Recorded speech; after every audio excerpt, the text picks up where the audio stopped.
صوبان رضی اللہ عنہ سے روایت ہے کہ آپ علیہ السلام نے فرمایا کہ قیامت جب تک نہیں آئے گی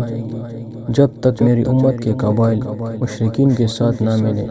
اور بتوں کی عبادت شروع نہ کریں۔ علامات قیامت میں سے یہ ہے کہ دینی علم اٹھ جائے گا اور جہل ہی جہل ظاہر ہو جائے گا اور اعلانیہ گانے بجائے جائیں گے، شراب پی جائے گی اور زنا پھیل جائے گا۔ آپ علیہ السلام نے فرمایا میری امت میں ایسے برے لوگ پیدا ہو جائیں گے جو زناکاری، ریشم پہننے، شراب پینے اور گانے بجانے کو حلال بنا لیں گے۔ رسول اللہ صلی اللہ علیہ وآلہ وسلم نے فرمایا دجال کے خروج سے پہلے کے چند سال دھوکہ و فریب کے ہوں گے، سچے کو جھوٹا اور جھوٹے کو سچا بنایا جائے گا، خیانت کرنے والے کو امانت دار اور امانت دار کو خیانت کرنے والا قرار دیا جائے گا،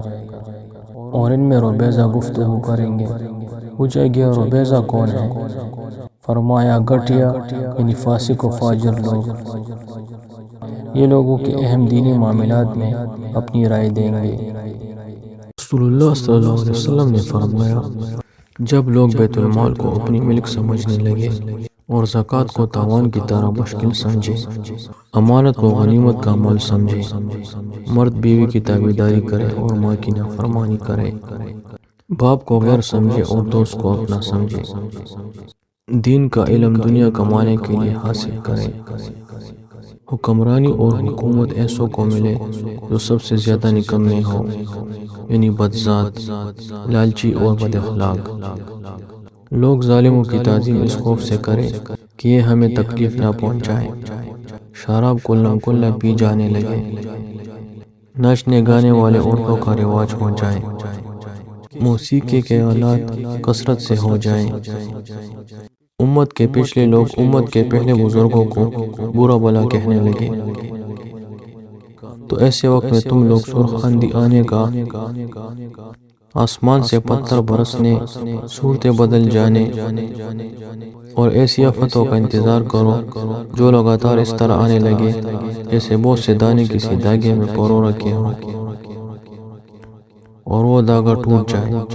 اور سب دانے ایک کے بعد دوسرے گرنے لگے۔ جب دین کا علم کم ہو جائے گا، جھوٹ بولنا ہنر سمجھا جائے گا، امانت کا خیال دلوں سے جاتا رہے گا، حیا و شرم جاتی رہے گی، ہر طرف کافروں کا غلبہ ہو جائے گا۔ اور اس وقت ملک شام میں ایک ظالم شخص پیدا ہوگا جو سیدوں کا خون کرے گا،